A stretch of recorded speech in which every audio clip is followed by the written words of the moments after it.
Iraq. Okay, Iraq, of course, has a history with the United States, a very big history with the United States. So let's just start with the three sects that are in Iraq, because we've heard about the sectarian violence that occurred after Saddam Hussein was taken out. Okay, so to begin with, there's a Shia or Marsh Arabs, as they're sometimes known, in the south, and then Kurdish people, which are another stateless people, to the north in Iraq.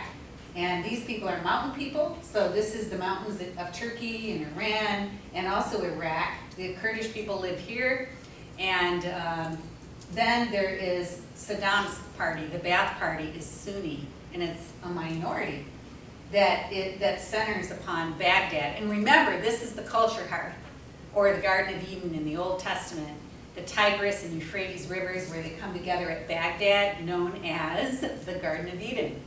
So in the Old Testament of the Bible, the Christian Bible, or the pre-Christian Bible, the Old Testament, Jewish stories in the Old Testament. Okay, so Baghdad and Iraq with Saddam Hussein, there were many incidents of violence against the people's other sects that are there, chemical genocides, and people dying, people getting killed. So then what happened was Saddam had Iraq attack Kuwait. Now you can look at the location of where Kuwait is and understand some of this. There's oil in that region. Of course, we already said this Persian Gulf region is where the most oil production is still today. Well, Kuwait was producing a lot of oil. There's a lot of big oil fields here. Also, Iraq doesn't really have access to the Persian Gulf, which is everything, because you got to be able to ship your oil through the Persian Gulf. And so Iraq did attack under Saddam Hussein, attacked Kuwait. The U.S. had oil interests there and did start, the Gulf War started and set up bases. Now the whole Arab world didn't like that. I won't say the whole Arab world, I can't say that, but I will say that a lot of feeling developed starting at that time with the bases put there, because this is Holy Land. And we did talk about some of the culture clash issues and the westernized versus the traditionalist views.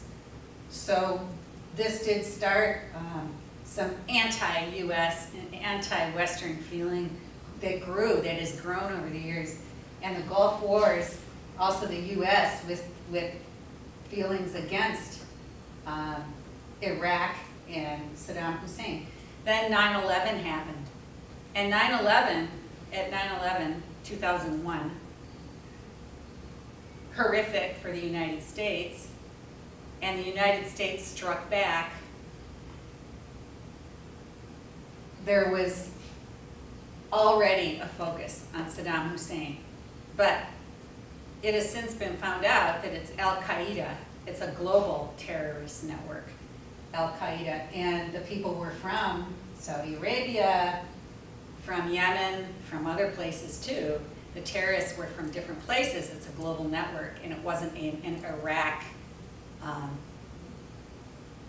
ordered strike at all.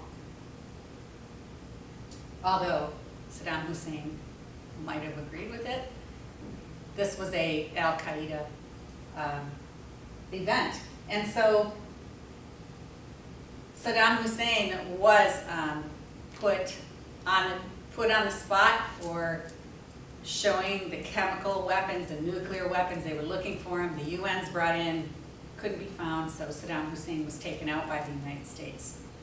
So the power vacuum was left in Iraq. This is why it's very hard to govern. So again, we have this European, it starts with the European drawing of the boundaries, and I'm not blame placing here. All kinds of things have happened over time. But when colonial powers do come in and do draw their own boundaries and then leave, leave a power vacuum, and often autocratic type regimes end up being set up. And they're very hard to govern, post-colonial. This is all over the world, this is true. This is even true in the colonial power places themselves, which they had to deal with that a long time ago too.